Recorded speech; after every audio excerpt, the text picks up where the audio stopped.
Hi, I'm attorney Vincent Davis, and I've been fighting CPS for over 35 years. Through my years of experience, I've gained invaluable insights that I'm ready to share with you. If you're a parent or a caregiver or a relative, we need to talk. I'm offering a new opportunity for you to speak with me on a one-on-one basis. Ask me any questions, and I'll provide you with the insight you need to take steps in your CPS case. Members get everything they need to gain confidence and the knowledge that they need to support necessary to truly fight back. And as a special thank you for attending, I have a special offer just for you. Don't miss out, join us, and let's take that next step together. I'll see you at the question and answer event.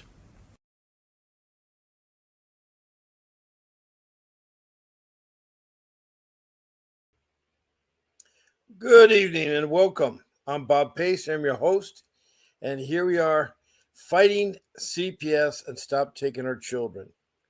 You found me on Facebook, and I'm glad that you did. I give a warm welcome to all you out there with your CPS cases. You just heard from my attorney, Vincent W. Davis, and he has just talked about a special upcoming Zoom podcast next Saturday for questions and answers. He's one of the best there is in the industry fighting CPS. He's a dependency attorney, and he's been doing this for over 35 years. He's a trial attorney, so he's the real deal. He knows how to work with family, juveniles, and dependency law. That's the area that you're in there. And I want to thank Mr. Davis for his time. He also helps out to give a lot of the volunteer time.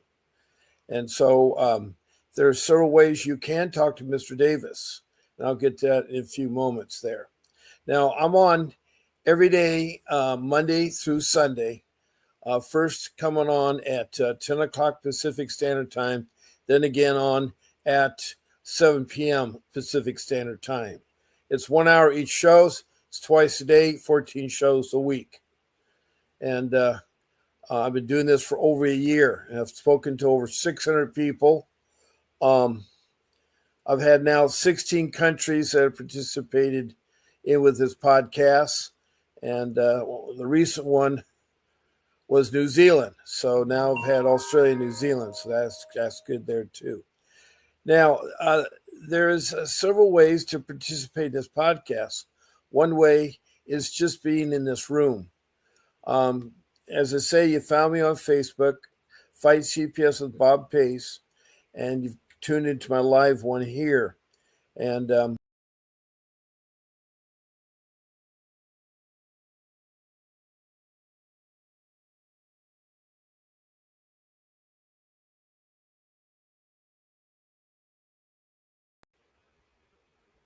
I was taken off there. All right, I'll try again. I have no idea. I need to still work on my computer and get the register and a couple other things taken care of. Now, a second way to interact with this podcast is to type in a message.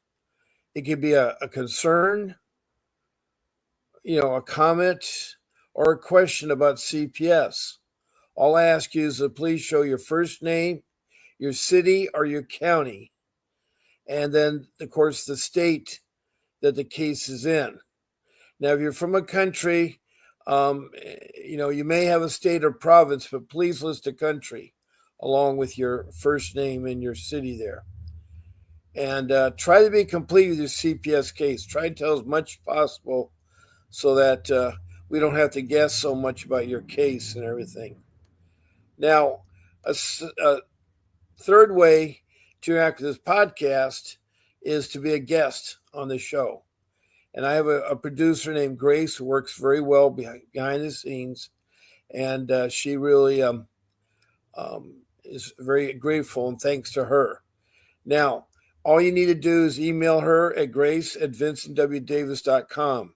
That's grace@vincentwdavis.com. Just send her one of my 14 shows you want to be on, a morning or evening or Monday through Sunday.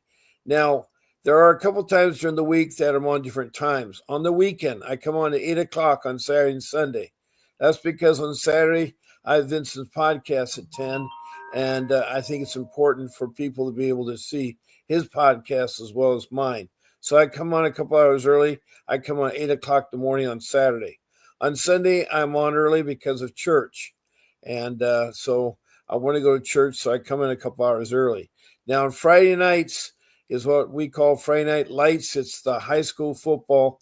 My son's, of course, school is in the playoffs, and there's an important game next Friday, and I'm hoping to get the time off, and I will be starting it hopefully at 3 o'clock or 4 o'clock on Friday. I'll let you know if there's any changes in the time and so forth.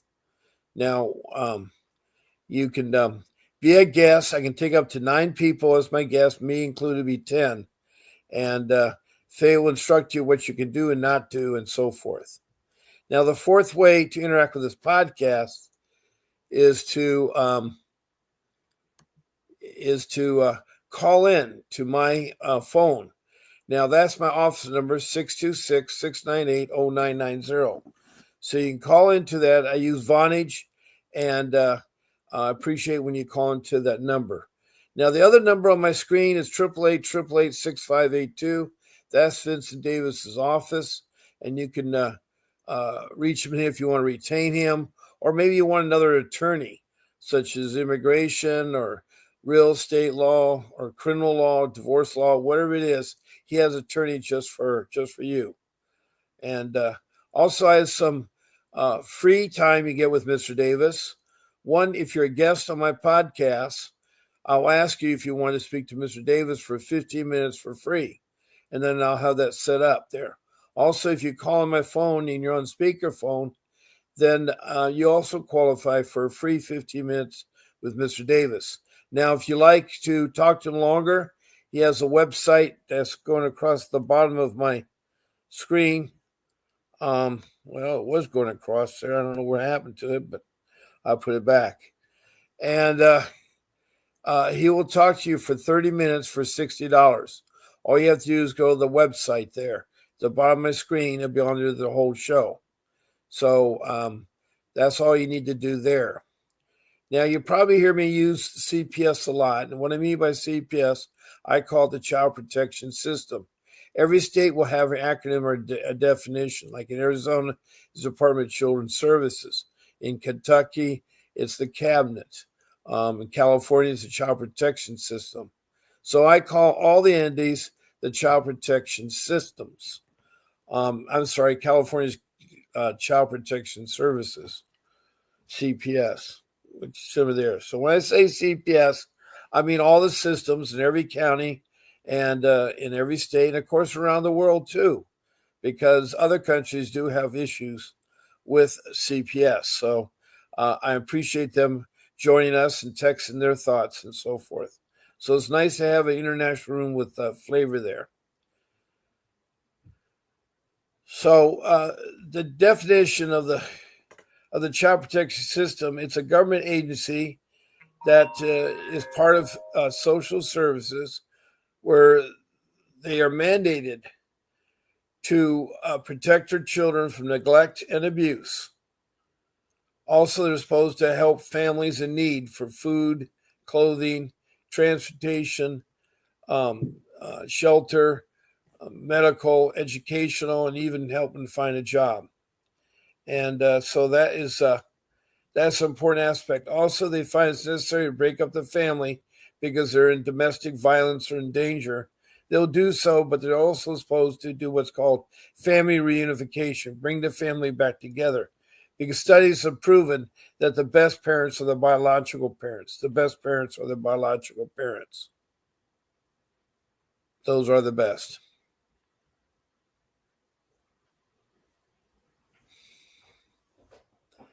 So I've, given you 4 ways to contact Mr. Davis.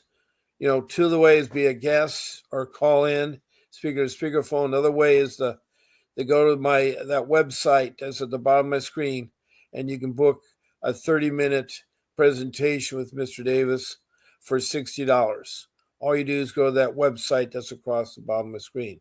Then there's that other number you can call, the 888-6582. That is to his office if you want to retain him. Now, it is a horrible thing that you're in this CPS, because I equate it to being like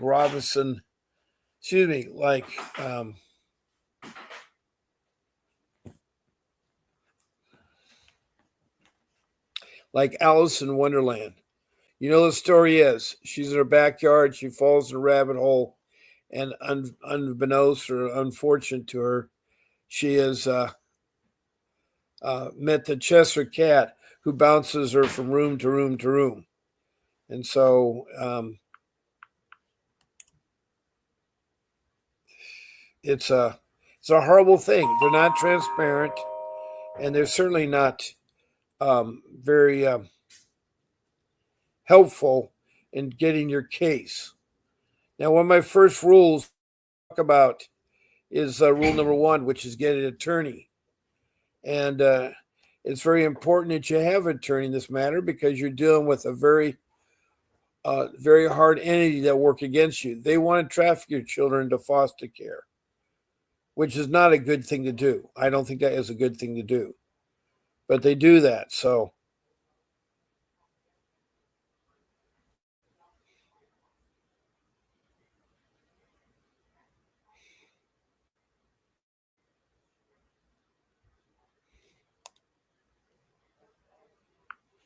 I'm also notifying some of our regulars that I'm live, and I like to have people participate in this live podcast by calling in.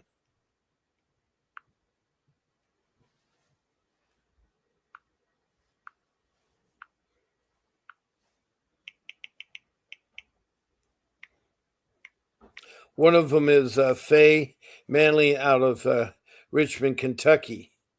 And she's a single mom with a son that is a guardian son. Hold on one second on the podcast.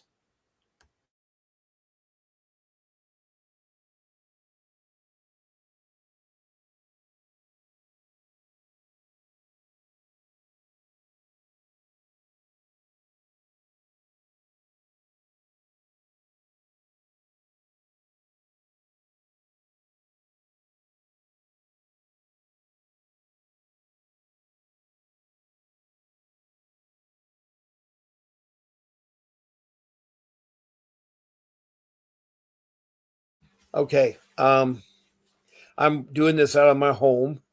And so one of my family members wanted to speak to me. So that's where it was broken apart there. So I am trying to get a hold of Faye in Richmond, Kentucky. She gives up some great ideas, and she has a special needs son. She lost her daughter, no fault of her own, but then she got to keep her son, and it's sad the way that things worked out. It really is.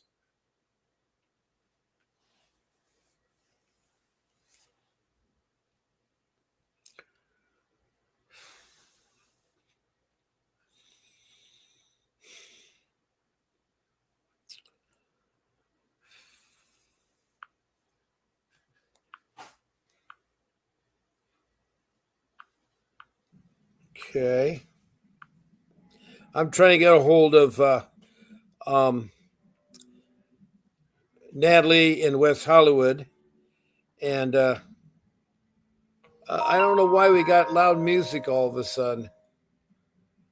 I'm sorry, there's some background sound. I live in an apartment. It just.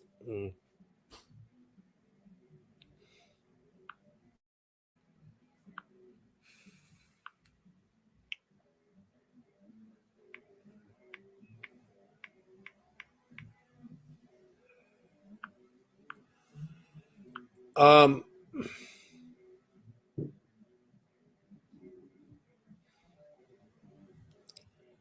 so Natalie at West Hollywood, she has 3 children, and all are in foster care. One's with her brother. They're not speaking terms, but she's had a terrible case. Then there's Danielle from Georgia, who has a son who's a special needs son. She's trying to get guardianship of. He's 19 years old and he's lost for a couple years in the CPS system. They tried to keep him in and try to get more money for him. It's a money making business thing, so it's really kind of hard. It really is kind of hard. So get an attorney is you really want to, because you're not going to do well with your court appointed attorney. They are usually schooled in in criminal. They're not schooled in the area of dependency law. And they usually have a caseload of 30 more clients. They won't have time for your case. They're just going to whip through it. So that's part of the problem that CPS has. It really is sad, but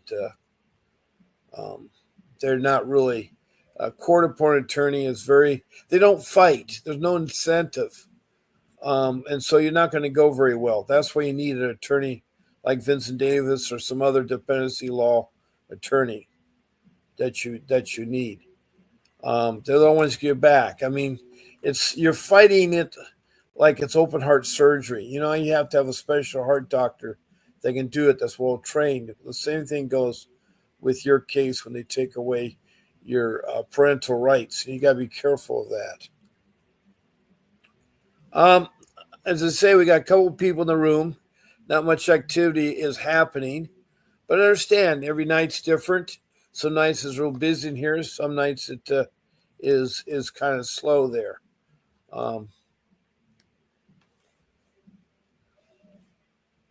Now, rule number 2 is a notebook, and it's very important that you create that notebook to keep all your notes together. Get subject tabs, like 20 of them, and divide them up with all the different things you have with your case. One important document is called the time log incident files, where you list every incident, whether it's with police or CPS or your children or the school or wherever it is. You list the incident. So on the first line, you put the date, the time, the location, who was involved. The second line, you put down and described the summary of what the incident was about. And the third line, you write a brief incident, how the outcome came. You skip a couple lines, you keep doing that. You will not remember this 9 months, 10 months, 3 years from now. So it's important that you have this notebook. Rule 3 is you don't talk to social workers, and you do not let them take your children into your home. Yes, very, very important. Too many people don't know that. But your home is your castle, and you can refuse people entrance. A good way to do it is not answer the door. Don't answer the door. And furthermore, if you need to speak with them, make sure you're represented by an attorney, because they will eat you up alive. It really is sad, but social workers are very cruel and one-sided. So that's what I'm telling you about there. If you happen to be outside, just talk to them real briefly, be cordial, but get their name, information, contact, and say you get back to them. Tell them you have an attorney, and your attorney needs to be present before you discuss anything further. Because, see, when they get the call in, whether it's done by layman or personal, they have 24 hours to investigate it and come up with a plan of attack. And it really is kind of hard and frustrated when you're trying to do your best with what you got, because a lot of you are with low income and maybe don't have the knowledge of CPS or how bad they really are. They're extremely bad. I don't know how else to explain it to you. Back to rule number 3, don't forget the trafficking. When children are brought into urgent care because they're too sick to go to the regular pediatrician, or they come into the hospital, there are social workers working there. You got to be careful. They will take your child away. Also, if you're birthing a child, they'll come marching in with the police and try to take your child away. You have to know your rights and stick with your rights. The best thing to do is not to open your door to your home. That way you don't have to run the risk out there or anything on that. So, also, another one of medical trafficking, besides your children being ill, is if you're pregnant. Too many women are having their children ripped from their arms right when they give birth. So you have to know your rights and so forth. It's very important you know your rights. Um, so that sort of brings me then to the um, situation that you may have is what do you do? I mean, your step is you need to get the attorney, and you say, well, I don't have money for an attorney. Well, you got to sell your home. I mean, I had to. You have to come up with the assets. You will regret not getting a real bona fide attorney because this agency is so corrupt. They'll take advantage of you. You're constantly moving through the area, through the forest. I mean, it's sad because the CPS people got your tentacles around your children, around you, and so forth. Now, rule number 4 is that you research the internet. It's important you paraphrase your words right. You should always start off with the city and the state. Then after that, you should put the letters CPS. Then after that, you type out what you want to know, the Operation Procedure Manual, a 388 motion, the ICWA Act of 1978. There's lots of things in there that you need to be aware of, be abreast of. So hopefully there is an outlet for you to plug into there.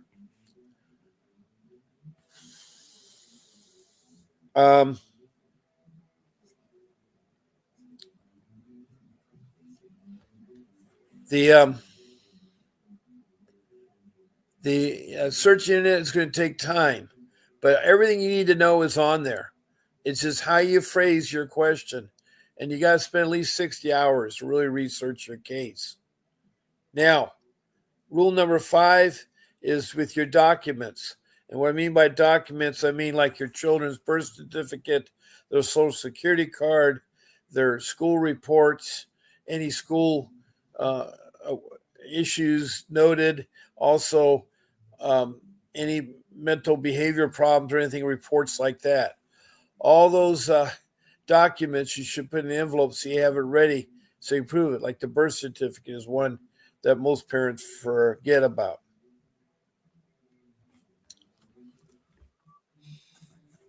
So those are my 5 rules. I've covered them. And I'd like to spend the rest of the time talking about subject matters you guys like to talk about. I'm going to touch base and see if Faye would like to add anything more. She always has good ideas about things. Let me go see if she's available.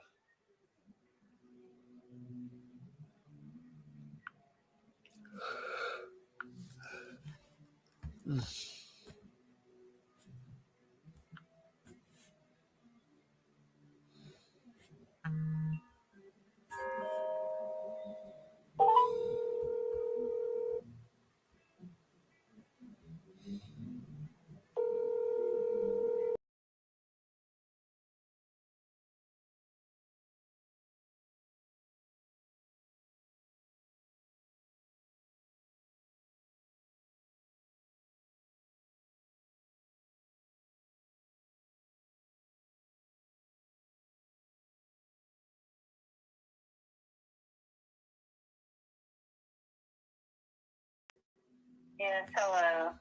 You have reached my voicemail. Well, she's not answering there. There's another way I can try to get a hold of her, too.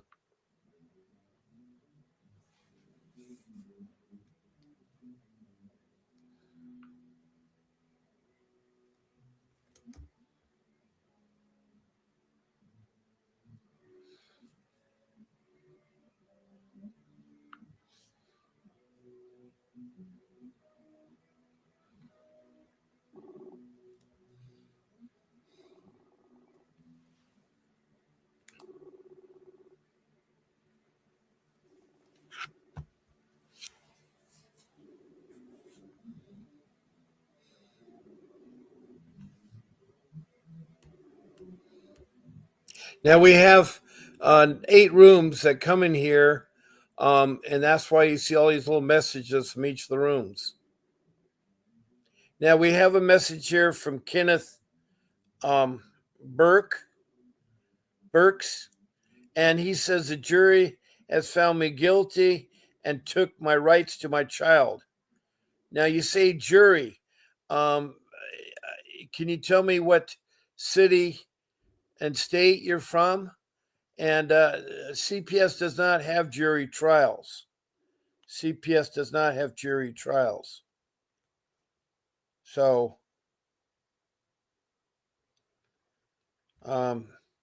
they must be busy tonight, doesn't have time to talk, I guess.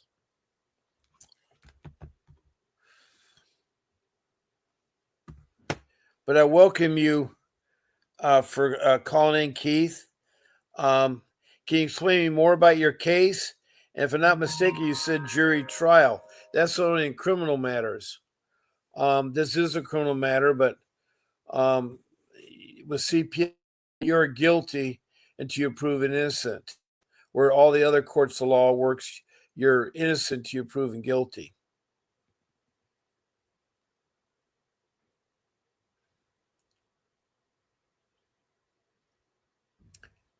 Kenneth, if you want to call in, 626-698-0990. The phone is available. You can call in, or you can be a guest on my show at another date.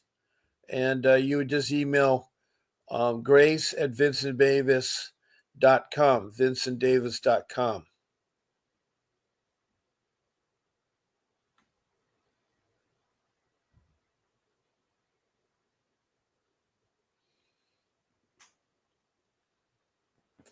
Okay, we'll wait for Bergen to come back with more information, Keith. I appreciate you. You're texting in and you have some questions, and we can sit there certainly try to help you. Now, to get an idea what these social workers are like, all you have to do is look at the Pink Ladies of Prescott, Arizona. In 2022, they decided to buy pink t-shirts, not to support breast cancer awareness, but to inform families and friends. Their message was on the front, professional child kidnappers. And on the back, they say, do you know where your children are at? So keep that in mind. But we don't have a person here that can help me with that. Now,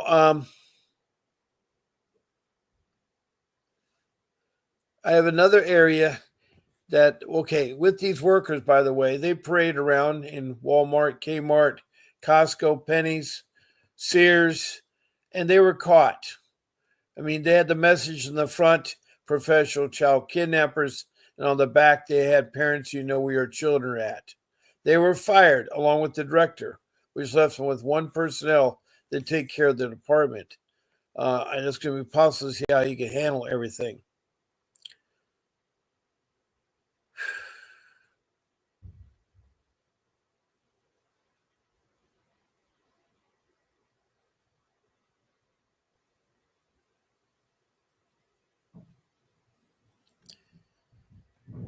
Now, another thing, too, is that you can think fighting CPS, you're like Alice in Wonderland. You fell in the rabbit hole and you met the Chester Cat, and they're telling you to go from room to room. And so that can be very, very confusing and very, very, very hard on there. Now I'm waiting for another response from Keith. Again, I welcome you, Keith. I know it may be hard to talk about your case, but thank you so much for texting a message to me. That's really, really great. That's really, really, really great.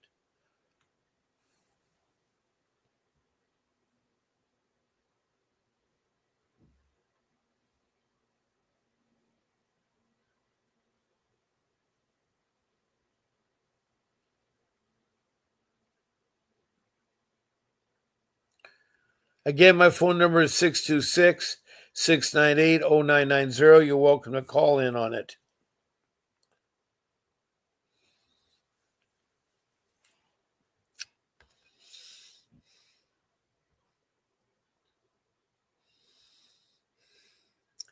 So I sort of tell you a little bit about CPS. They are bad. They are so bad. And so is foster care too, which is a big disappointment because my family's been both there, and I do have that background and experience. I'm not a lawyer, but I have 42 years of being a loving father, a family man, and I have 6 children, 3 older ones and 3 younger ones. And so I have a good knowledge about that. I've been fighting CPS for 15 years, so I know how bad they really are. And um,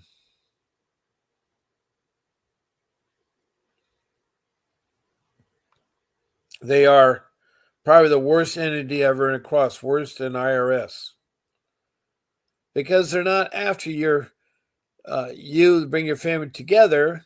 They want to break your family apart. They want to keep your children in custody because they have more money. It's a trillion dollar business. That means they make trillions of dollars, whatever that they do. And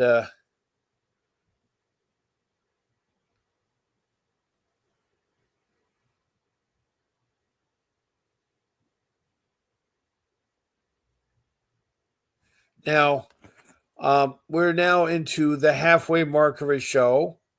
And I've talked to you about the rules, talked how they interact in a podcast, told you what kind of individual CPS is and how bad they are. Now they're not transparent or anything. Let me try Faye one more time here.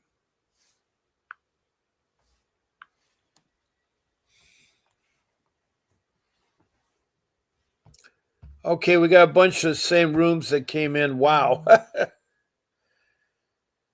The room from YouTube came in a zillion times. Oh, geez. I'm sorry, but it did. My first caller in, if you want to call in, you can call in too.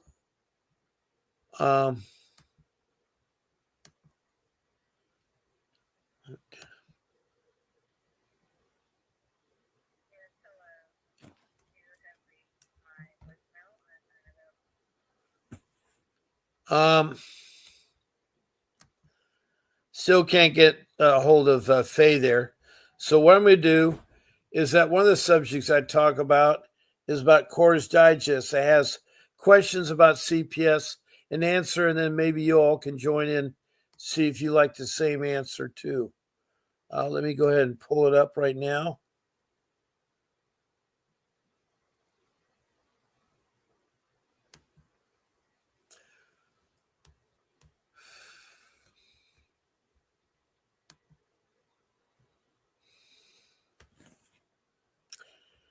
Now, Cora is a information application where questions are asked about all kinds of subjects and then answers are given. And so it stimulates the talk. Like one here is here's a question. What's it like to have your children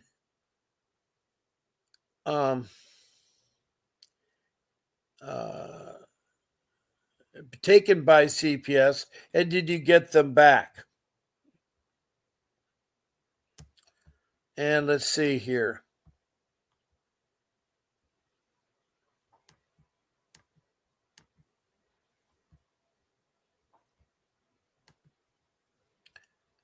This answer was done by Anonymous. You know that feeling when a very close loved one passes away. In my experience, it's worse here because the reason why it's worse than someone passing away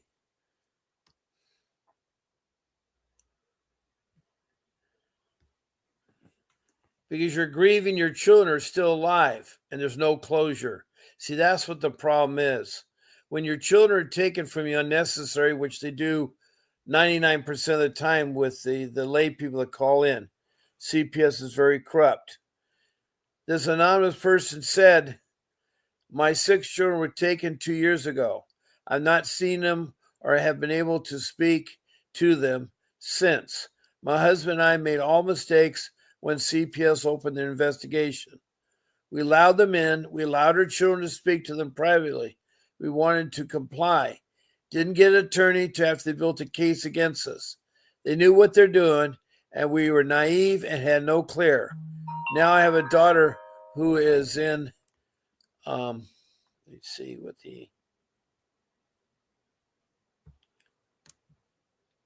who's in a mental health facility and on all sorts of medication. She's only 10 years old. Another who's been in and out of multiple homes and mental hospitals since 8 years old. He's been a resident facility for 6 months. My two youngest have been together for almost a year. Most of them are split up and on heavy medication. When they left our home, they didn't have any behavior issues and were not on medication. And of course, I know that CPS is the one that corrupted them.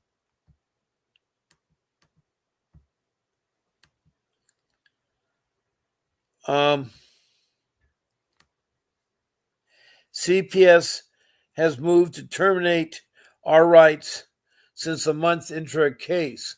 We have fought hard and continue to fight. As parents, you feel helpless. You eventually scratch at anything. You contact the news, the attorney general, the mayor, even the president of the United States. You try to get eyes on your case any which way you can. You hire attorneys and spend $30,000. You eventually lose your home and file for bankruptcy.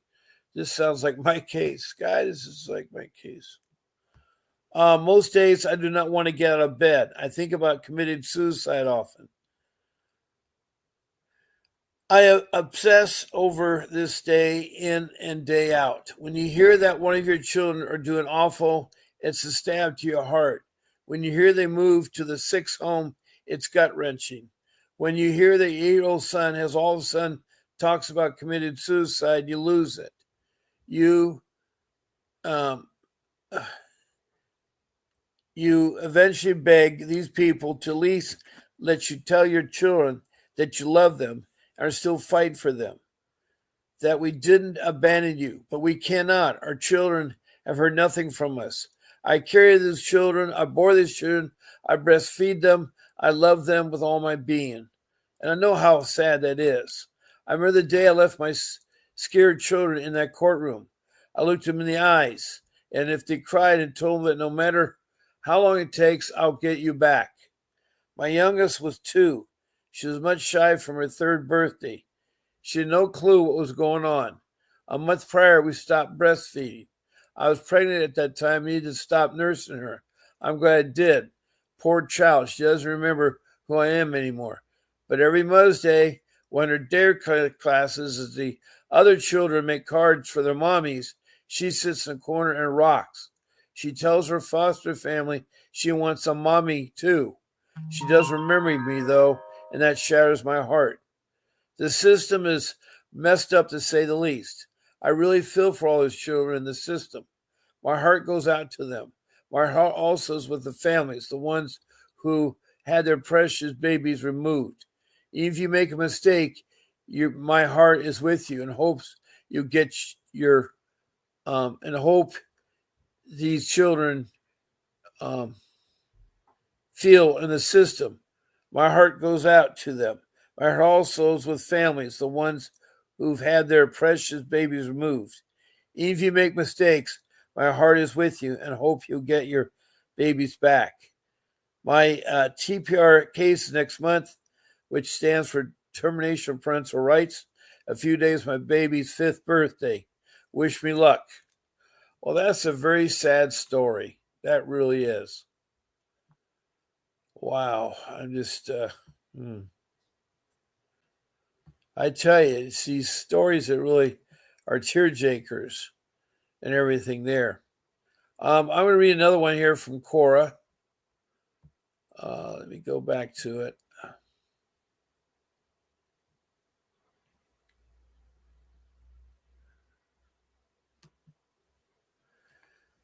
Okay. Let's see another question here.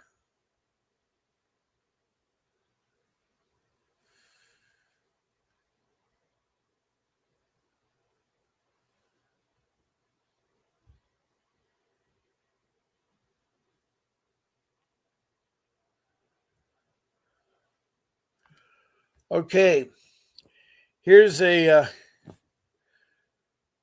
here's a uh, another CPS incident here. Um, trying to see where the question is. I reported my brother-in-law and his second wife several times. His wife called CPS on them. Other members of my family called them, and schools called CPS on them. The only time anything was done is when the three boys from his first marriage were sleeping on a bare wooden floor that was covered in dog feces and pee without even a sheet under them. I called CPS. They made them clean up the bedroom, get the beds for the boys. Everyone else in the house has beds.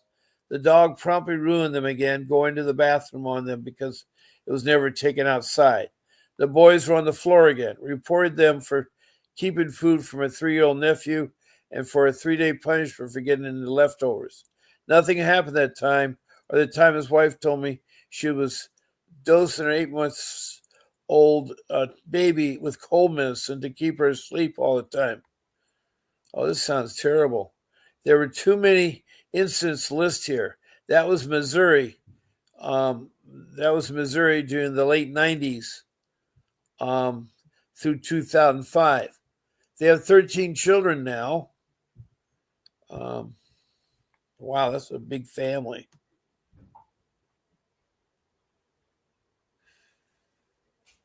The youngest is 7. I don't know what happened or who's calling, but CPS visits our house at least once a month now. They thought we were.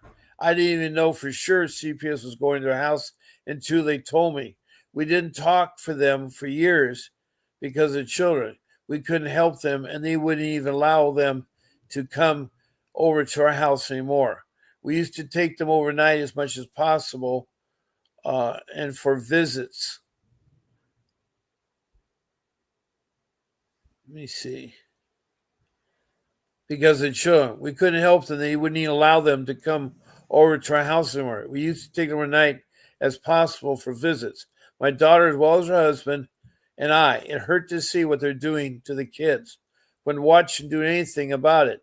Now the 9 kids he and his second wife had together as much as the 4 from his first wife, but all the kids were abused. The second one and his second wife, is 23 and she's psychotic. So for the ones to know what the older kids have. Well, that's a terrible way of addressing things there.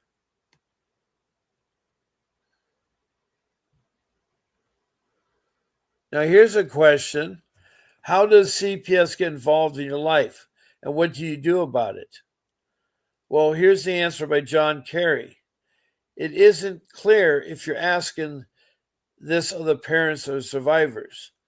I'm answering from the point of view of a survivor from 1964.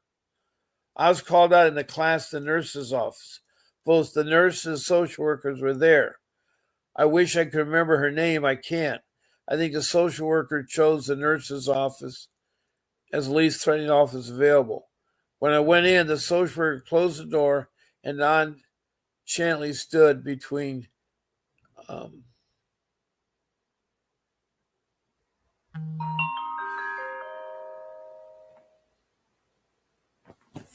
let me see here.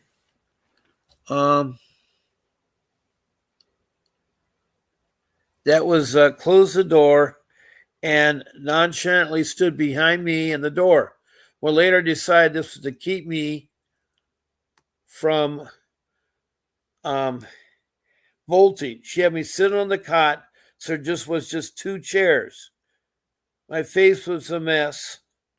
My eyes were swollen. I had a fat lip and my nose was crushed with blood from the beating the night before. I suspect that I was in bad enough shape the school could no longer turn a blind eye. I found out later that someone saw me while I was walking to school and had called CPS and the police before the school had. The social worker was calm and gentle. She explained to me that emergency order has been issued for my removal from my parents. She said that after I was located, she called her supervisors, another social worker, accompanied by a police officer, would serve as my parents' emergency order. We was told that let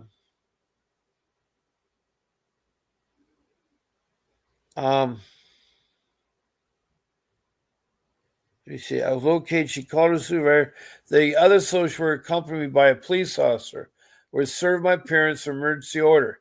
She told me that once they were served, they're forbidden from having any contact with us and to court. They said I could. I never saw my parents again. Oh, that's a sad story. Geez, I hate reading stuff like that. CPS is so corrupt. They will hurt you. They're not even honest. Anyway, I had no reason to be removed. I was pretty much non-responsive to everything by that time in my life. The social worker was getting frustrated or anything with me. She didn't show it. She continued to talk to me in her calm voice. The nurse did what she could do to clean me up. She was not allowed to give me aspirin, but the social worker was and did. From the school, she took me to the emergency room where I was given a complete going over, including some x-rays. While they undressed me, they discovered the massive bruising, also from the previous night. The social worker held ice packs on my face while they were examining me. She talked to me the whole time about her dogs and that her husband was a pilot, and so on. They gave me a couple of objections. I still don't know what they were. One was in my arm, the other my rear end. I suspect one of them was penicillin. When they were done, the social worker took me to the hospital cafeteria and bought lunch. She told me I was going to a foster home where I'd be taken care of and be safe. Well, not all foster homes are safe. They're just as corrupt. She was very clear that they're not allowed to hit me under any circumstances. She was my caseworker, gave me her card with her home number on it, and said that my foster parents also had it in the case I lost it. I could call her any time, day or night, and then my foster parents will allow it. I don't think every kid had the kind of access they thought I never called her. When we got to the foster home, it took a couple months for me to break it. She didn't just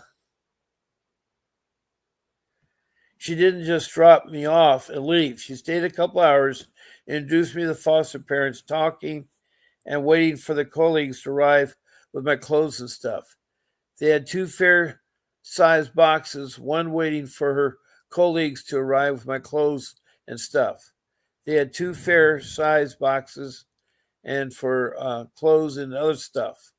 The clothes that had been boxed was about halfway full, and the stuff the box was closed empty. She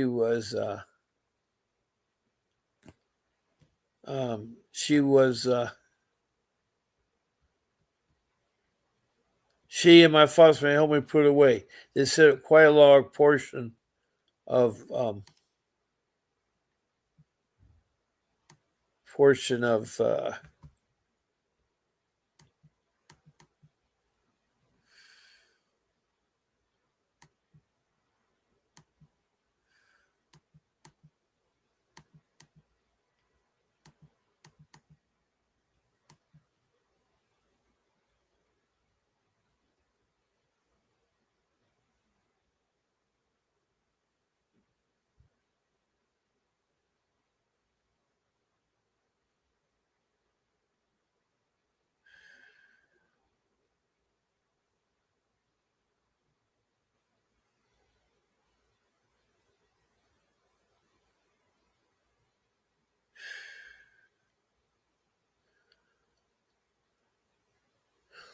let me see what else I got here.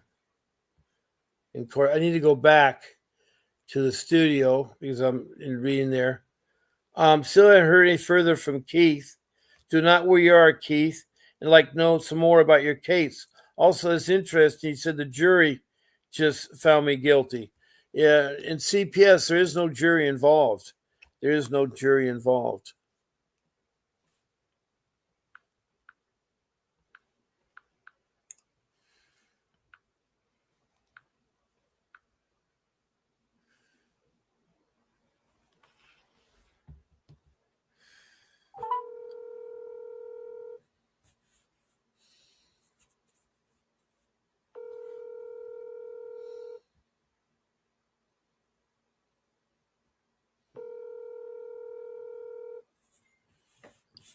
We have about 10 minutes left of the podcast.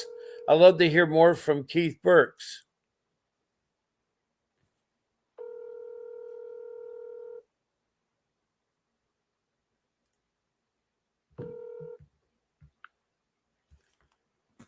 I guess Faye is gone for the night. She's about 3 hours ahead of us. She's on the East Coast in Tennessee.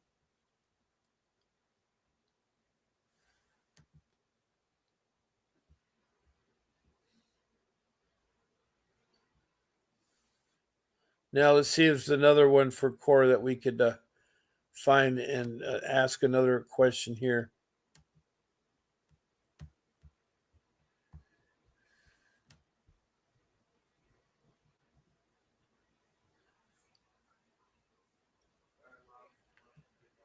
Okay, here's another one here. Has anyone ever dealt with CPS and faced stigma or seen any signs of corruption that per nationwide news reports to rampant with corruption? How did you handle it and where are things now? Wow, that's a heavy question. And I would have to say yes, because I've seen corruption with the local CPS.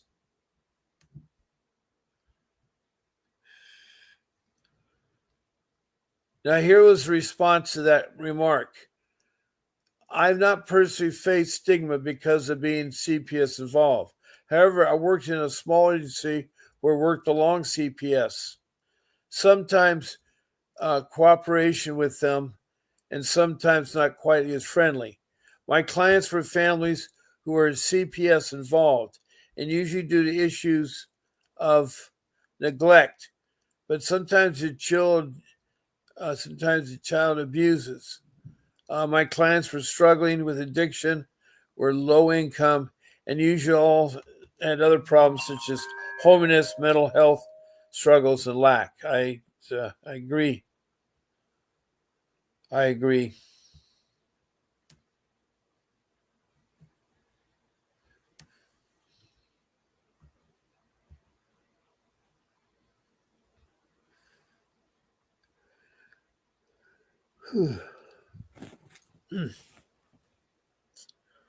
Let me see if I can find some more here.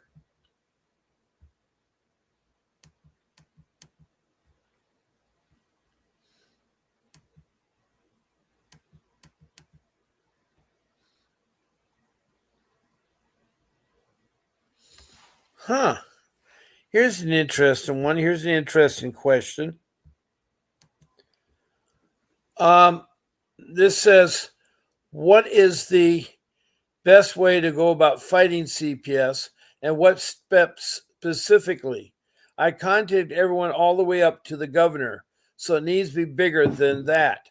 How do I get everybody's attention and expose the corruption effectively? Well, here's an answer. There's nothing nobody can do, but the U.S. government, by cutting all funds to child protection services, and when it comes to the government, who do you think they're going to believe? A nobody off the street or state employees with credentials that's thirsty for a triple paycheck? As for cameras, that's a no-go. They get serious, or police get serious of.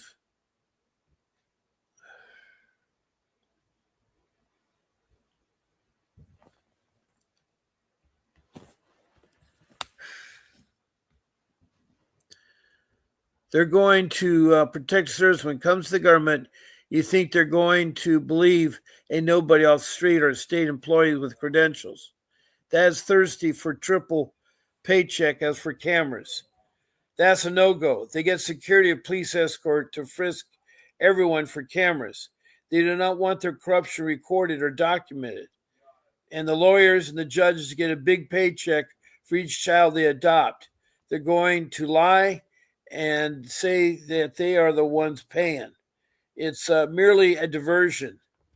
I had bias, racial discrimination, and include that granted Child Protection Service motion to suppress any evidence. This case is getting worse and worse and worse.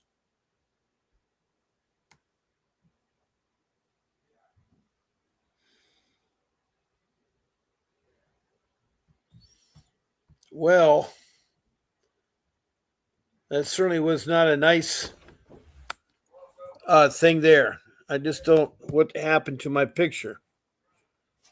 I don't know if it's the register that needs to be cleaned or what, but I'm sorry for that. I still haven't heard anything further from Keith. I did get a message from Kirsten Long. Welcome back, Kirsten Long. I remember you before. Where can you ask questions? Right where you at, Kirsten Long, by texting them in your questions, and you can answer your questions. What city and state are you from, Kirsten? You've been on before, so I'm familiar with your face and your name. But anyway, I have about 3 minutes left. I got enough for maybe one question with Cora here. Let me see here.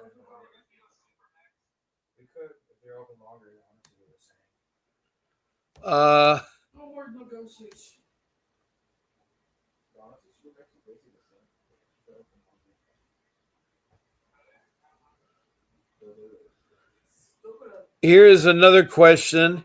Is Child Protection Service corrupt? Absolutely, they are corrupt. The foster adoption industry is a multi-trillion-dollar federal payout made monthly installations per county, per warm bodies in custody per child head count. Think about all the children protection investigators, supervisors, family court judges, state oversight employees, supervisors, receptionists, guardians, lightums, bailiffs, attorneys, court reporters, clerk of the court that need a weekly paycheck and are financially dependent on warm bodies.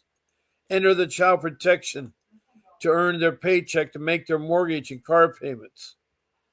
And if not, one out there is abusing the kids. What are they going to do to live? In fact, statistics data that approximately 450 biological parents are the murders of their own children each year, coupled with 73 million children in America, which means that there is a 0.00006164% chance that a child of biological parents will be killed by them. So their blanket ground of neglect is a propaganda to enter the kids into the system that earns these official federal dollars. And even timely adoption stipends when they can adopt a child or without the 24 months removal. I think we should all watch former Senator Nancy Schaefer's video on the corrupt business of child protectors before they become lost. Nancy Schaefer is a senator in Georgia that was murdered, and she was an advocate against CPS. And she has a lot of videos out there you should go and watch. They're out there, and it's really seen there. Now, I have a less than a minute now. So Kirsten is finally discovered. She's from Des Moines, Iowa. Well, welcome, Kirsten. I have a court appointment who refuses to upload my evidence to the judge ruled against me. I have a judge who knows to be unreasonable and blaze. Well, you're using a court-appointed attorney, you're going to get nowhere. The court-appointed attorney has a caseload, and they're too busy and so forth. They're not going to help you. so I can't find an attorney for any price willing. Well, please contact Mr. Vincent Davis via call in or via a shot on there. So anyway, I want to thank you all for calling in tonight. Kirsten Long, try to come in at the beginning of the show. I'm on again tomorrow morning at 10 o'clock Pacific Standard Time. I want to say God bless you all. Do not give up. Keep fighting for your kids. There will be a brief message from Vincent Davis at the end of my podcast. God bless you, and I'll see you tomorrow at 10 o'clock Pacific. Hi, I'm attorney Vincent Davis, and I've been fighting CPS for over 35 years. Through my years of experience, I've gained invaluable insights that I'm ready to share with you. If you're a parent or a caregiver or a relative, we need to talk. I'm offering a new opportunity for you to speak with me on a one-on-one basis. Ask me any questions, and I'll provide you with the insight you need to take steps in your CPS case. Members get everything they need to gain confidence and the knowledge that they need to support necessary to truly fight back. And as a special thank you for attending, I have a special offer just for you. Don't miss out. Join us, and let's take that next step together. I'll see you at the question and answer event.